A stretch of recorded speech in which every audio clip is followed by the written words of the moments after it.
Kila sekunde, dakika, siku, wiki, hata mwezi, hizi ni hesabu kuelekea Oktoba, ambapo unakuwa ni uchaguzi mkuu nchini Jamhuri ya Muungano wa Tanzania. Lakini kwa ukubwa inasikika kauli ya Chama cha Demokrasia na Maendeleo Chadema ikisema no reforms no election, ama kama hakuna mabadiliko katika mifumo mbalimbali ya kiuchaguzi basi hakuna uchaguzi. Kauli ambayo imekuwa ikiibua hisia mseto kila ambapo kuna kucha ndani na nje ya mipaka ya ardhi ya Tanzania. Bwana, leo hii tumemwalika Zakaria Obedi ambaye huyu ni katibu wa Chama cha Demokrasia na Maendeleo Chadema kutokea kanda ya Victoria, kanda ambayo ina mikoa mitatu: mkoa wa Mwanza, mkoa wa Kagera pamoja na mkoa wa Geita. Na kwa mujibu wa sensa ya watu na makazi ya mwaka 2022, kanda hii ina zaidi ya watu milioni 9.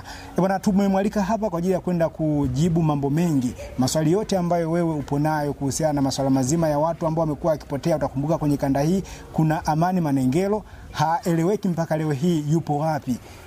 Zakaria Obedi atakwenda kutujibu, lakini pia atakwenda kutueleza kwa undani zaidi hii agenda no reforms no election inatekelezeka vipi, lakini pia masuala mazima ya kesi ambayo imekuwa ikimkabili mwenyekiti wa chama hiki kwa upande wa taifa Tundu Antipas Lissu atakwenda kutueleza kwa undani zaidi. Langu jina mimi ni David Edward, utakopo nami kuanzia mwanzo mpaka mwisho, lakini nyuma ya kamera amekaa Bulu. Bilu unaweza kumuita hivyo, yeye amehakikisha kwamba kila kitu kinakuwa kinakaa sawa. Ongozana nasi kuanzia mwanzo mpaka tamati. Lakini nikukumbushe tu mahojiano haya unayapata kupitia Mbayu Online TV pamoja na Green Media. Zakaria Obedi, katibu wa kanda ya Chama cha Demokrasia na Maendeleo Chadema, karibu katika media hii. Asante sana kaka kwa kufika kwenye ofisi yetu ya kanda ya Victoria. Na tunashukuru kwamba wewe umekuwa sehemu pia ya waelimishaji muhimu sana katika taifa letu la Tanzania. Na labda kwa nilivyokutambulisha kwamba ni katibu wa Chadema kanda ya Victoria, ni nafasi hiyo tu inatosha kukutambulisha ama kuna nafasi nyingine unazikamata? Yes, uko sahihi. Mimi ni Zakaria Obedi, ni katibu wa Chadema kanda ya Victoria, ambayo inabeba mikoa ya Mwanza, Geita na Kagera. Tuna majimbo 27 sasa ya uchaguzi.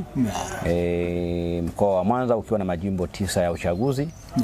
Mkoa wa Geita na wenyewe una majimbo 9 kutoka kwenye majimbo 7 yameongezeka mawili. Busanda imezaa majimbo mawili kwa maana ya Busanda yenyewe na Katoro jimbo jipya. Kwa hiyo amekuwa 9 pale Geita pia. Kagera ina majimbo 9 kama ilivyokuwa awali. Kwa hiyo tuna majimbo 27. Kwa hiyo uko sahihi kabisa, na hata kwenye takwimu uko sahihi kwamba kanda ya Victoria ni kanda ambayo inaongoza kwa idadi ya watu. Mikoa yote mitatu hii ukijumuisha inaongoza kwa idadi ya watu kichama na kiserikali pia. Kwa hiyo ni kanda ambayo iko na maamuzi na ina potentials nyingi sana kwa maana ya maliasili na rasilimali watu. Na pengine labda hali nzima ya chama katika kanda hii ambayo umeizungumza katika utangulizi. Hali ya chama kwa kanda ya Victoria ni nzuri sana. Na unafahamu kanda yetu ya Victoria ni ngome ya chama chetu cha Chadema. Tumekuwa na nguvu kubwa sana kwa miaka kadhaa iliyopita. Na hasa kipindi hichi Chadema imekuwa na nguvu sana kwa sababu yako mambo ambayo yanawagusa moja kwa moja wa Tanzania wa kanda ya Victoria, ambayo kwa namna moja ama nyingine serikali ya CCM imeshindwa kabisa kuyatatua. Maeneo ambayo yana changamoto sana, kwanza ili eneo ni la wachimbaji. Mkoa wa Geita wanachimba sana, wachimbaji wadogo na wachimbaji wakubwa. Sheria zetu za masuala ya uchimbaji bado ni mbovu, ni kandamizi. Haziwasaidii vijana wazawa kunufaika na rasilimali za madini. Lakini pia ukienda Geita, Kagera na Mwanza kwa ujumla ni wavuvi wa samaki. Bado kuna sheria za ovyo sana katika eneo la uvuvi wa samaki. Kwa hiyo kupitia sheria na sera mbovu hizo, Watanzania wengi wanakwazika na mfumo wa sera hizo. Kwa hiyo wanajikuta wanaichukia serikali kwa sababu haina majawabu ya kutosha. Lakini zaidi ni kwamba ni wakulima. Mazao yao, kwa mfano ongelea mkoa wa Kagera ambao wanadhalisha kwa wingi sana kahawa. Bei ya kahawa bado ni kandamizi sana. Utaratibu wa kuuza mazao stakabazi, mfumo wa ghalani sijui, na wenyewe bado na changamoto sana. Ukienda Uganda, kahawa hiyo ambayo iko Tanzania bei yake ni kubwa, lakini ukiwa Kyerwa pale mpakani au Misenyi au Karagwe bei yake iko chini. Kwa yako matatizo mengi. Kilimo cha mgomba, Kagera wanadhalisha ndizi nyingi, lakini bado hawajaanza kunufaika inavyotakiwa na mazao yao na ndio maana mkoa wa Kagera ni miongoni mwa mikoa mitatu ya maskini Tanzania. Fikiria mkoa ambao unadharisha kahawa, mkoa ambao una nikeli na madini, mkoa ambao una ng'ombe wengi, equatorial region, mvua zinanyesha muda wote Kagera pale. Lakini bado wanaangukia kwenye jamvi la mikoa mitatu maskini Tanzania. Na pengine labda mipango baada ya mikutano no reforms no election imepita tayari kwenye kanda hii. Mipango kwa hivi sasa katika kuhakikisha kwamba mnakiimarisha chama imekaa vipi? Kwanza tulikuwa na kazi hiyo ya kwanza ya kutoa elimu kwa Watanzania, public awareness, civil education. Tumetoa elimu ya kutosha sana kuhusu no reforms no election, na lengo la kufanya hivi ilikuwa ni kuwahabarisha Watanzania, kuwapa uwezo wa kuelewa dhana halisi ya no reforms no election, lakini kulinganisha sasa uongozi uliopo na namna ambavyo wananchi wana mamlaka juu ya nchi yao na uongozi kwa ujumla. Kwa baada ya kuwaelimisha na wameelewa sana, mikutano yetu ilikuwa mizuri sana. Tulijitahidi kuweka ratiba ambayo iligusa majimbo yote kwa kweli, isipokuwa jimbo la Ukerewe na majimbo machache ya Mbogwe, kwingine Mbogwe na Ukerewe na Ngara ndio hatujafika. Katika majimbo yote 29. Lakini majimbo mengine yote tumefika. Sasa baada ya kutoa hiyo elimu, hatua inayofuata sasa ni kujiandaa na action. Kwa sababu action ya kwanza ilikuwa ni kuwaelimisha wananchi. Unafahamu wananchi wametuunga mkono. Mikutano yetu imekuwa mzuri sana. Mwitikio ni mkubwa na watu wako tayari kwa no reforms no election. Kama chama kiongozi kinachopigania haki za Watanzania, hatua inayofuata sasa ni kuingia kwenye utekelezaji wa kuzuia uchaguzi. Na tunaposema kuzuia uchaguzi tunamaanisha kwa kweli tutakwenda kuzuia. Tutauziaje uchaguzi? Kuna kitu kinaitwa civil disobedience. Civil disobedience. Na ni muhimu sana ieleweke. Civil disobedience ni kutoheshimu sheria kandamizi. Kwa mfano, hata South Africa makaburu walipitisha sheria. Sheria zilikuwa za kibaguzi. Wa South Africa weusi wakaanza kuzikataa zile sheria kwamba hizi sheria sio. Hiyo ndio civil disobedience. Is to go against unjustice law. Unakwenda kinyume, unapinga sheria ambazo zinakiuka haki za msingi za binadamu. Kwa mfano, kila binadamu anatakiwa kuishi. Hivi ikitokea sheria inasema wachinjwe tu watu, utaikubali hiyo sheria hata kama ni sheria imepitishwa na mamlaka?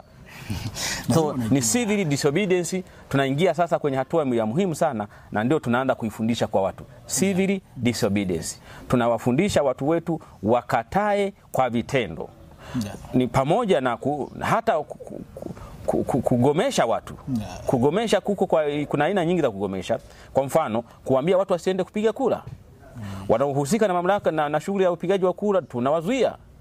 Kwa sababu kuna sheria hiyo inakiuka haki za binadamu.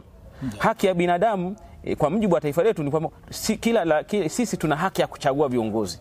Sheria iliyopo leo haituruhusu, haitupi nafasi ya kuchagua kiongozi ambao tunamtaka. Viongozi wanachaguliwa na watawala, wanachaguliwa na rais pengine. Yaani mnaweza mkapiga kura nyingi sana, lakini kama kaka yangu hawajakutaka, hawatakutangaza. Sasa ndio tunataka tuende kwenye hiyo engo ya civil disobedience, watu waende kinyume kabisa, wapinge, wakiuke, wazuie kwa vitendo. Kwa hiyo tunakwenda hiyo hatua na tumeshaanza kuifanyia kazi. Na pengine kuna viongozi walikuwa wametoka kwenye chama wakahamia upande mwingine. Na kamati kuu iliitisha kwamba lazima kujaza nafasi kufanyike mapema. Kwa kanda yako hii mambo yamekaje, kwa sababu kuna viongozi walitoka pia kwenye mkoa huu wa Mwanza? Tayari tumeshatangaza baadhi ya maeneo. Kwa mfano Ilemela ambapo viongozi kadha wa kadha wameondoka, tumeshatangaza nafasi na tuna njia nyingi za kuziba na mapengo. Njia ya kwanza ni ya kikatiba tu, kama tendaji ya ngazi husika wanakaa kikao, wanamkaimisha mtu kwa mujibu wa katiba yetu ibara ya 632 kama sikosei. Wanakaimisha mtu ambaye anafaa, anachukua nafasi hiyo. Mchakato wa pili wa kuziba nafasi ni kutangaza uchaguzi. Tumeshatangaza uchaguzi Ilemela na kuna maeneo mengine wameshaziba nafasi kwa kukaimisha kiongozi ambaye anafaa kwa kuongoza kwa kipindi hichi. Kwa upande wa Mwanza tunajipanga hivi karibuni tushakamilisha ngazi ya majimbo kuziba nafasi ambazo ziko wazi.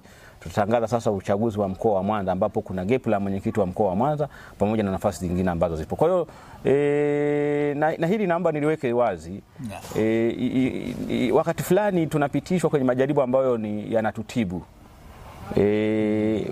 Hama hii kwa asilimia kubwa inatusaidia sana.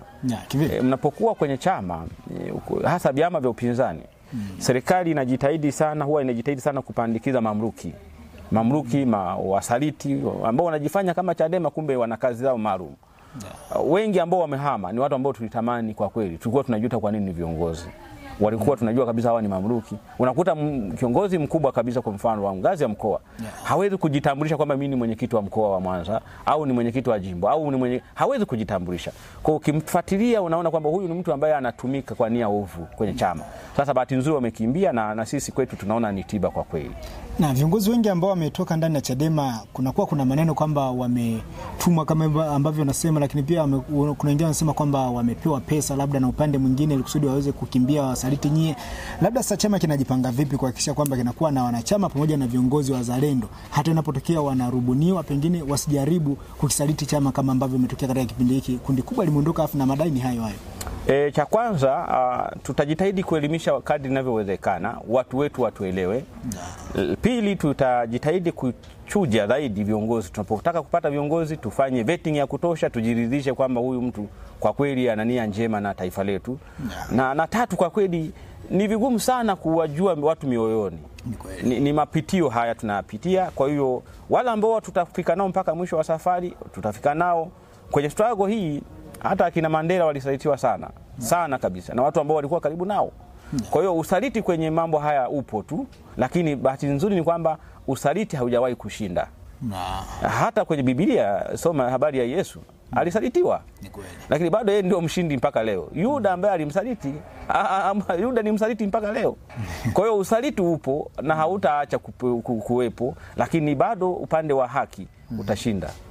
Lakini pia kuna sakata la watu kupotea na wanasema kwamba wametekwa, ikiwemo kwenye kanda yako hii. Kuna moja ya kiongozi wako wa vijana, Amani Manengelo, mpaka leo hii hajulikani yupo wapi. Lakini pia ukizungumzia Mdude Nyagali amepotea, na kuna wengine wengi. Ukianzia na sakata la Amani Manengelo mpaka sasa limefikia wapi, unaweza kutueleza hapo? Swala la kutekwa kwa watu kwa kweli linatunyima usingizi sana. Kwa sababu kama ametekwa leo Manengelo, ametekwa Mdude Nyagali, sasa ametekwa mwingine anaitwa Juma Kaswahili. Kaswahili ni mtu wa Magu, ni mgombea wetu, aligombea ubunge mwaka 2020 ndani ya chama. Hazikutosha kula, lakini mwaka huu ndio alikuwa ni candidate ambaye alikuwa na nguvu sana pale Magu. So na yeye ametekwa, hatujui yuko wapi. Kwa habari ya kutekwa inatunyima usingizi kwa kweli. Lakini kwa sababu nchi yetu ina matatizo mengi sana. Yaani ukianza kutatua tatizo moja baada ya jingine unaweza kuchukua miaka mingi sana. Ndio maana sisi Chadema tumeamini na tunaamini kwamba ili tukomeshe utekaji huu, lazima mihimili yetu mitatu ifanye kazi sawa sawa. Kwanza kuwepo na serikali ambayo inaongozwa na rais. Pili, kuwepo na bunge linaloongozwa na spika. Tatu, iwepo mahakama ambayo inaongozwa na jaji. Sasa hivi mihimili yetu hii mitatu imecompromise na serikali. Bunge ilikuwa ni chombo ambacho kingeibua hoja za kujadili hasa swala la utekaji, swala la uuaji wa watu. Sasa bahati mbaya bunge limekuwa ni mwimbaji wa mashairi na mapambio ya serikali. Hakuna ajenda inaweza kujadiliwa ya utekaji. Wabunge ambao tunaamini kwamba ni wawakilishi wa wananchi hawawezi tena kuwasemea wananchi. Kwa sisi ndio maana tukaona the best option, pamoja kwamba tunafanya jitihada zingine za kupigania habari za kina Manengelo, lakini ili tutatue matatizo ya Watanzania lazima tuwe na chombo imara cha bunge, kwa maana ya watu wachague viongozi ambao wanawataka, watakao kuwa na nguvu bungeni ya kuisimamia serikali, kuiwajibisha, kuielekeza, ikiwezekana kuiondoa madarakani. Tambua bunge linaweza likaiondoa serikali madarakani. Lakini pili, tuwe na mahakama ambayo ni huru, ambayo ikipelekwa shauri linalohusu serikali iwajibishwe na ipewe condition ya kutekeleza hilo jambo. Sasa hivi hatuna hivyo vyombo. Bunge hasa ambalo ndio nyumba ya demokrasia ya Watanzania, bunge limecompromise, haliwezi. Kwa hiyo nini tumefanya kuhusu Amani Manengelo? Cha kwanza, bado tunaendelea kufuatilia na tunaendelea kukumbusha na hatutaacha kwa kweli. Akina Kaswahili, akina Mdude, bado tunapambana kuhakikisha kwamba watu wetu hawa wanapatikana. Hatutanyamaza kimya. Lakini it is on record, wale ambao wako kwenye mamlaka na watu hao wamepotea, hawajatoa majibu. Wote vile jinai haifi. Watawajibika tu. Ni swala la muda, watawajibika, watakuja kupata watawajibika kadri inavyowezekana. Rekodi zipo na mwisho ni kwamba ni waombe tu wa Tanzania, si wana Chadema tu, wengi wanatekwa. Leo tuna orodha ya watu 84 plus. Nani anafuata hatujui. Inawezekana ni wewe au mimi au ndugu yetu anayerekodi pale au mwingine. Kwa hata wewe kurekodi tu hawataki. Ndio maana juzi umeona Gwajima, mbunge wa Kawe, ameibua hoja kwamba utekaji umekisiri katika taifa letu. Sio utamaduni wetu. Akataja na orodha ya watu ambao wametekwa. Akasema kwa nini serikali imekaa kimya? Lakini umemsikia Mheshimiwa Rais, imekuwa gumzo kwenye mkutano wao wa halmashauri mkuu, mkutano mkuu wa CCM. Wanaanza kusema kwamba wenye tabia kama za kina Gwajima wahakikishe kwamba hawapiti tena kuwa wagombea wa CCM. Sasa maana yake ni nini? Maana yake ni kwamba ni ujumbe tosha kabisa kwamba kumbe hili jambo is planned, is organized kabisa. Ni mpango ambao umepangwa. Kwa sisi tutaendelea kuwasemea hawa ndugu zetu na hatutachoka, lakini tujitahidi kuchukua tahadhari. Ukiona mwenzako amekamatwa katika mazingira ambayo ni ya kutatanisha, msaidie, piga kelele, ili kelele zikuwa nyingi wala ambao wanafanya hiyo kitu wanaweza wakaona aibu wakamwachia. Na wakati unaizungumzia agenda ya no reforms no election ukasema kwamba mtawatengeneza watu wagomee sheria kandamizi. Lakini ukizingatia jamii ya Tanzania na watu ambao wanawazunguka, unaamini kama wana uwezo wa kulitimiza hilo ambalo mmekuwa mkililenga? Kwanza ni watu wamekuwa wakijiongoza vibaya sana. Kwamba Watanzania hawa ni wapole, hawawezi kureact. Hakuna mtu ambaye anazaliwa na hasira. Hakuna mtu ambaye anazaliwa na upole. Mazingira ndio yanaweza kusababisha kuwa mpole au kuwa na hasira. Sasa hivi serikali kwa namna ambavyo inafanya, inapiga watu, inaua watu, inapoteza watu, haifuatilii. Watu wanapata ujasiri. Vijana wengi sasa hivi wako mjini hapa, wako stand hapa. Wasomi kama wewe hawana kazi. Wewe unapambana kwa hali yako, unafanya hii kazi, lakini hauna, serikali haijakuwezesha kwa kiasi hicho kupata kazi. Matendo hayo yanasababisha Watanzania wajiamini zaidi. Kwa mimi naamini kama ilivyokuwa kwenye no reform no election, walizalau, walijua kwamba hii ni ngonjera tu, hamna kitu chochote. Lakini leo habari ya no reforms no election is the talk of the what? Of the state, talk of the country. Kila mtu, kila kona wanasema Tanzania no reforms no election. Wameshakubaliana na sisi. Na hawataenda kupiga kura. Cha kwanza ambacho tumefanikiwa ni kwamba hawataenda kupiga kura. Kwa hiyo kama hawataenda kupiga kura, maana yake nani atakupiga kura wewe?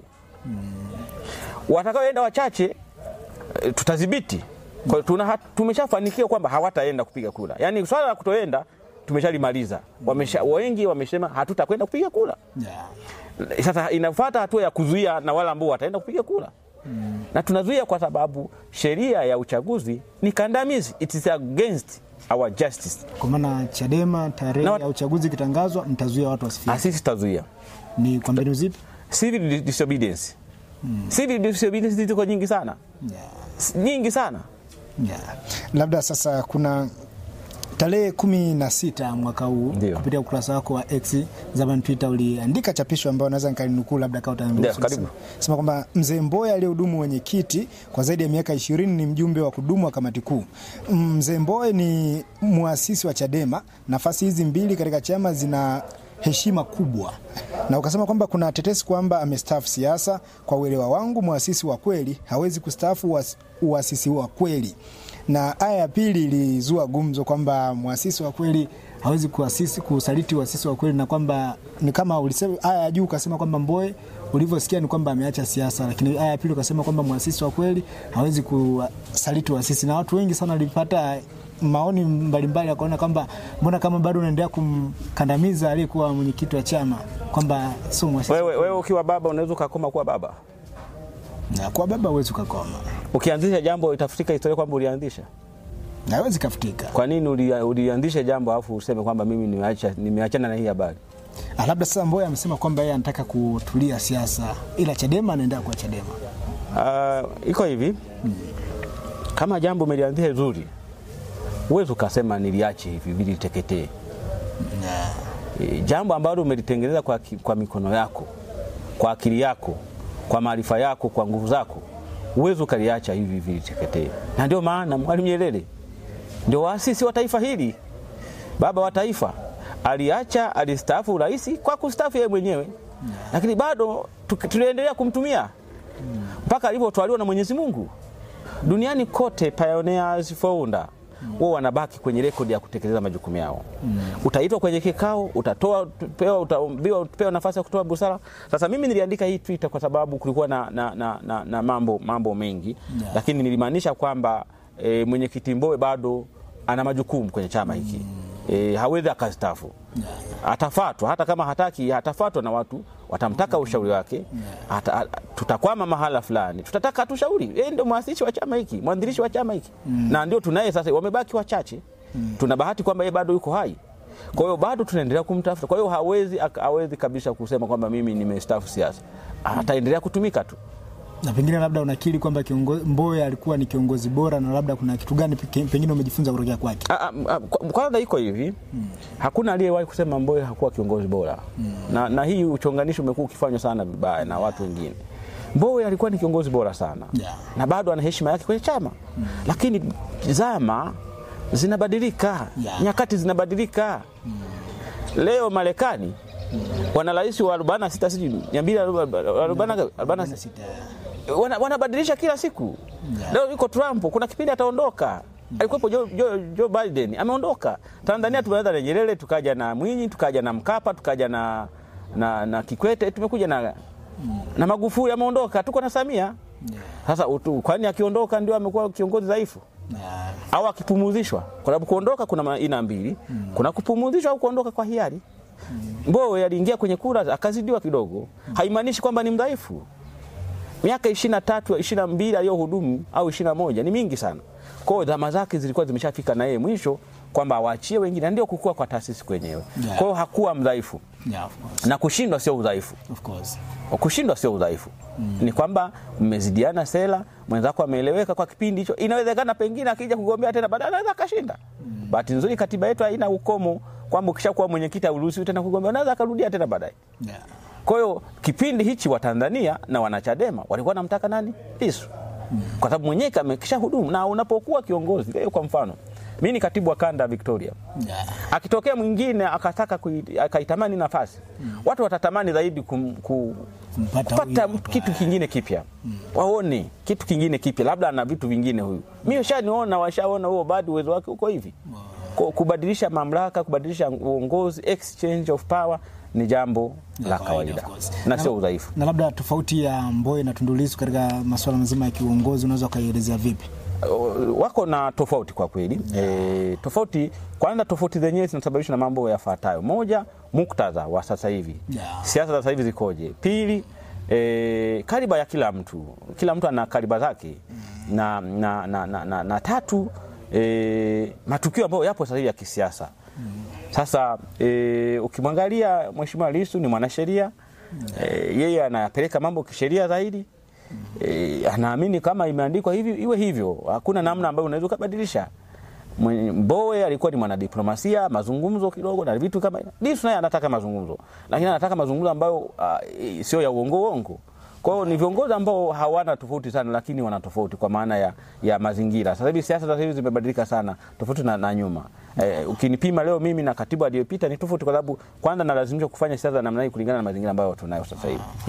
Na mara ya mwisho mwenyekiti Tundu Lissu alipoletwa mahakamani alikaa kwamba ni mtu mwenye furaha sana, hadi watu wakawa wanajiuliza huyu jamaa kwa nini anajiamini kiasi hiki, wakati wengine walikuwa nafikiria labda mwenyekiti atakuwa amenyongonyea. Labda ile pale ya kujiamini sana mwenyekiti, nyie kama viongozi iliwapatieni moyo kiasi gani katika siasa za Chadema? Ni kweli alikuwa na furaha kuliko sisi ambao tulikuwa nje. Na tulikuwa tumenyongonyea sana. Unajua mtu yuko ndani kwa kesi ya uhaini ambayo adhabu yake ni kunyongwa mpaka kufa. Na walikuwa wameingia watu wamenyongonyea sana. Ndio maana wengine walitoa machozi. Wengi walitoa machozi. Mwenyekiti wetu wa kanda ya Serengeti alitoa machozi. Mheshimiwa Godbless Lema alitoa machozi, bahati mbaya mkumuona, na yeye na hata Mheshimiwa Lissu akumuona, lakini Jenerali Mwenge naye alitoa machozi. Wengi walitoa machozi. Sasa Katika mazingira hayo nini kilimfanya Lissu awe na furaha? Ni kwa sababu ya cause anayoipigania. Cause ile sababu kwa nini anapigana hii vita? Ana nia njema, hana nia mbaya. Angekuwa na nia mbaya lazima angehisi maumivu kwenye moyo wake. Lakini sasa ana nia njema, kwa hiyo anajua kabisa yuko tayari kulipa gharama yoyote ili mradi tu nia njema ya taifa hili ambalo anaipigania na kusimamia anaitekeleza. Kwa hiyo hilo la kwanza. Lakini tulipata ujumbe gani? Tulipata ujumbe kwamba pamoja na mapito yote haya ambayo tunayapitia kuna matumaini. Na kiongozi, na ndio sifa ya kiongozi. Kiongozi utakiwa kulia. Kiongozi lazima uwape matumaini watu wako unaowaongoza, hata kama uko kwenye trouble. Hata kama kuna njaa kwenye familia ikitokea, kiongozi usionyeshe kwamba kwenye familia kuna njaa, mtakufa na njaa. Waambie watoto wangu tutaishi, tutakula na tutasaza, hata kama unajua kabisa hamna chochote kimebaki ndani. Kwa ni sifa ya kiongozi ambayo kwa kweli Lissu anayo, kwamba lazima unaowaongoza hata kama unatupitia magumu, unapitia mabonde na milima, lazima uwatie matumaini ya kwamba safari yetu bado ni nzuri sana na tutafanikiwa. Na pengine labda kuzuiliwa kwa wanaharakati kutokea mataifa mengine ya nje ikiwemo mataifa ya Afrika Mashariki, Uganda na Kenya, kwa taifa la Tanzania wewe kama kiongozi unaona imeleta picha gani? Kwanza lilikuwa ni kosa kubwa sana kimkakati na kidiplomasia kuwazuia watu. Hiyo ilikuwa ni kuwazuia. Kosa lingine kubwa ambalo lilikuja likafanyika, kubwa kabisa, ambalo kwa kweli nadhani ni doa kubwa kwa taifa na viongozi wasije wakaruhusu tena kufanya hicho kitu. Ni kuwazuia na kuwarudisha wengine, na wengine kuwakamata na kuwaweka ndani na baadaye kuwatoa, kuwarudisha makwao na kuwatelekeza mipakani. Akiwemo huyu nani Agata wa Uganda, ambaye taarifa zinaonyesha kwamba alitolewa hapa Tanzania akapelekwa mpaka mpakani Mtukula na akatupwa huko, lakini daidi alikuwa amefanywa vitendo vya kijinai. Amebakwa, amepigwa, amefanywa harassment, torture. Sasa hivyo vitu ni vibaya sana kwa taifa. Dunia ya leo ni wastaarabu sana, wanataka ustaarabu. Ni dunia ambayo imestaarabika sana. Wakiona taifa linafanya hivyo hadharani, maana yake wanajua hili taifa halifai. Ni vigumu sana kumshawishi mwekezaji leo aje wawekeze Tanzania, mabilioni ya fedha yawekeze Tanzania, na wakati anajua Tanzania hii muda wote inaweza kalipuka jambo. Ni vigumu sana watalii sasa waje Tanzania. Serena hoteli pale ambao walikuwa wamefikia viongozi wakakamatwa hadharani, lakini wamekamatwa wakawekwa kwenye mikono, kwa sababu tunajua ukikamatwa na jeshi la polisi unakuwa kwenye mikono salama, sio? Sasa unakamata jeshi la polisi unakuwa kwenye mikono hatari tena, unatupwa, unatelekezwa, unabakwa, unafanywa harassment, una humiliation. Sasa hivyo vitu ni vibaya sana kwa taifa na kwa taifa letu. Na ndio maana ni hatari, kwa sababu dunia leo imekuwa kijiji. Wamefanya hili jambo wa Tanzania wachache au wametuchafua wa Tanzania wengi, lakini Tanzania hili jambo limejadiliwa na vyombo vyote duniani. Al Jazeera, BBC, Deutsche Welle, Voice of America, The Guardian, Marekani, Uingereza, wote wamejadili. Sasa hiyo ni hatari kwa taifa. Nadhani kuna sababu ya msingi ya kujirekebisha. Na pengine kama nyie Chadema mnatamani Tanzania tukaiga mfumo wa siasa za taifa la Kenya, maana Kenya wengi wanasema ni taifa ambalo vijana wake hawaogopi, wananchi wake wana uwezo wa kuiwajibisha serikali wakati wowote, lakini viongozi wa kule wenyewe wanasema kwamba ni watu ambao hawana nidhamu. Pengine Tanzania tunatamani, ama Chadema mnatamani wa Tanzania tuwe na siasa za namna ile? Mimi kwanza huwa sipendi kutumia neno nidhamu. Hakuna nidhamu. Nidhamu ni neno ambalo limekuwa likitumika kuwapumbaza watu. Yaani tufuate tu kinachotakiwa. Kwa sababu swala ni nidhamu is a two-way traffic. Hivi serikali ya CCM ina nidhamu? Ina nidhamu gani? CAG anapeleka ripoti bungeni. Matumizi mabaya ya fedha za wananchi. Bunge hilo na serikali yenyewe imetumia vibaya rasilimali zetu. Lakini bunge liko tayari kujadili. Serikali haiko tayari kuwajibika. Kwani anayetakiwa kuwa na nidhamu ni mwananchi tu. Ila serikali yenyewe haitakiwi kuwa na nidhamu. Rule of law ni kwamba kila mtu awe chini ya nini? Na sheria. Kwa sisi umeniuliza swali, tunatamani tuwe na nchi ya aina gani? Kenya wenzetu wameenda vizuri sana. Serikali inawajibika kwa wananchi. Wananchi sisi Chadema tunatamani tuwe na wananchi wenye nguvu kuliko serikali, kuliko mahakama, kuliko bunge. Kwa sababu bunge, mahakama na serikali ni vyombo vinavyoongozwa na wananchi na raia. Sasa wananchi lazima wawe na nguvu kubwa kuliko vyombo hivi. Supreme power of the state ni wananchi. Hata kama bunge limepitisha sheria ya ovyo, wananchi waingie mtaani wakatae kwamba hii sheria hatuitaki sisi na ifutwe, kama ambavyo walifanya Kenya. Financial Act walikataa. Ilikuwa nimeshapitisha bunge, wananchi wakakataa. Sasa lazima tuwe na wananchi ambao wana ujasiri, wana courage ya kukataa mambo ya ovyo. Tunatamani sisi Tanzania na Chadema tunatamani tuwe na wananchi wenye ujasiri wa kugomea mambo ya ovyo. Lakini wafuate sheria. Na sheria ziwe fair kwa wananchi. Sio sheria ambayo ni kandamizi. Nimekwambia hata sheria ya ubaguzi South Africa ilikuwa ni sheria ambayo inawazuia wa Afrika kuingia mjini. Sasa sheria ilikuwa ni sheria ndio, lakini ilikuwa sheria kandamizi, haifai. Sasa sisi tunataka sheria ziwe fair, lakini pia wananchi wawe na uwezo wa kukataa mambo ambayo ni ya ovyo. Na pengine tunavyoelekea ukingoni, ukiangalia mazingira ya kufanya siasa za upinzani kipindi cha hayati John Pombe Magufuli na kipindi cha Daktari Samia Suluhu Hassan, wapi pana unafuu? Ni kuku na yai. Ni kuku na yai, wala huwezi kutofautisha. Tena huyu sasa hivi ni naidhi kama mbaya zaidi.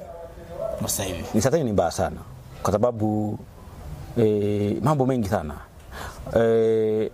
Huyu anatapanya mali zetu, rasilimali za nchi, bandari kashauza, ardhi, vipande vya ardhi, anaendelea, hakuna ukemeaji. Magufuli alikuwa ameua demokrasia. Lakini eneo la rasilimali za nchi kidogo alikuwa anaonesha kwamba ana nia njema. Hakutapanya kiasi hicho. Uwajibikaji whether kwa makosa au kwa namna gani, alikuwa anajaribu kuonesha kwamba anataka uwajibikaji. Na ndio maana alikuwa anatumbua watu na nini, drama zile. At least sasa huyu sasa hivi utawala uliopo leo, tuna miaka 4, sijawahi kusikia waziri ama mtendaji wote wa serikali amewajibishwa kwa kuiba kitasa cha mlango. Achilia mbali chochote, kitasa. Sijawahi kusikia kwamba kuna uzembe mahala fulani, kiongozi mahala fulani wamewajibishwa. Sasa demokrasia pia ameua kabisa. So huyu alikuwa anasimamia uwajibikaji zaidi, Magufuli, lakini akaua demokrasia. Huyu hasimamii uwajibikaji, serikali ya sasa hakuna uwajibikaji, lakini pia demokrasia imeua. Utekaji umeendelea kama zamani. Mdude Nyagali katekwa kipindi hiki, Amani Manengero, Mzee Ali Kibao kauawa mchana kweupe, katekwa mchana kweupe, kesho yake anapatikana marehemu. Ni kipindi hichi hapa. Kwa hiyo ukiniuliza tofauti yao, nasema tu ni kuku na yai. Huyu ni kuku, mwingine yai, au yai kuku. Na pengine labda wewe kama kiongozi una lolote la kumalizia, labda wito kwa wananchi na wanachama? Wito wangu kwa Watanzania ni kwamba hii ni nchi ya Tanzania ni yetu sote. Na sisi wa Tanzania na nchi yetu hii iliyojaliwa baraka na neema nyingi, hatuna nchi nyingine ya kuwa nayo. Mwenyezi Mungu katupa milima, mabonde, katupa ardhi nzuri, katupa misitu, katupa mbuga za wanyama, katupa kila kitu. Tuna madini mengi sana. Hali ya hewa nzuri kabisa. Wito wangu kwa Tanzania, tuwajibike kuisimamia nchi yetu. Nchi yetu inahitaji usimamizi wa wananchi. Tusimame wote, tuungane pamoja, tukemee maovu, na tukiona kuna tukio baya ama kitendo kibaya kimefanywa dhidi ya mwingine, tuungane naye tukumtetea. Tusiseme hili ni la wanachadema ama hili ni la wana CCM. Akitekwa mwana Chadema tupige kelele, akitekwa mwana CCM tupige kelele, akitekwa mwananchi wa kawaida ama akinyanyaswa mwananchi wa kawaida tuunganishe tupige kelele. Mwisho ni waombe, tuko kwenye no reform no election. No reform no election ni agenda ambayo tunawaomba sana Watanzania tuungane kwa pamoja. Kuna aina kadha wa kadha ya kuzingatia ya kutekeleza hii no reforms no election. Cha kwanza, usiende kupiga kula. Hiyo ni hatua ya kwanza kabisa. Watu wasiende kupiga kula. Hatua ya pili, zuia. Chukua action. Zuia kwa kushawishi, kwa kufanya civil disobedience, zuia. Na hatua ya tatu, kalipia kabisa hadharani, tamka wazi, waambia watu kwamba hili haiwezekani. Tukifanya hivyo, serikali itakuja chini, itataka mabadiliko yafanyike, na tutaingia kwenye uchaguzi ambao utatupa viongozi wazuri. Tutakuwa na bunge ambalo linatusemea, linaiwajibisha serikali, linaielekeza serikali, linaisimamia serikali. Tutakuwa na serikali ambayo haibagui watu katika kutoa huduma zake, haionei, haibambikizii kesi. Tutakuwa na mahakama ambayo inatenda haki bila kujali nani kiongozi, nani sio kiongozi. Imradi wote ni Watanzania, itatuhudumia kama Watanzania wote. Kwa mimi niwaombe Watanzania wote tuungane sana kwenye habari ya no reforms no election. Mfumo wetu wa nchi wa kupata viongozi ni kupiga kura. Kama kura haihesabiki, haiheshimiwi, hakuna sababu ya kuingia kwenye uchaguzi wa namna hiyo. Tuzuie uchaguzi ili tupate viongozi wazuri. Naam. Mtazamaji, mpaka kufikia hapo na sisi tunakuwa hatuna la ziada. Tulikuwa naye Zakaria Obedi ambaye huyu ni katibu wa Chama cha Demokrasia na Maendeleo Chadema katika kanda ya Victoria. Kama nilivyokujuza awali, kanda hii na mikoa mitatu, mkoa wa Mwanza, Kagera pamoja na Geita. Bwana, hii ni Mbayu TV pamoja na Green Media, tumekuletea mahojiano haya kwa uzuri mkubwa kabisa. Ulikuwa nami David Edward, lakini kwenye kamera alikuwepo Biru akihakikisha kwamba kila kitu kinakaa sawa. Bwana mtazamaji, kaa salama milele kila wakati.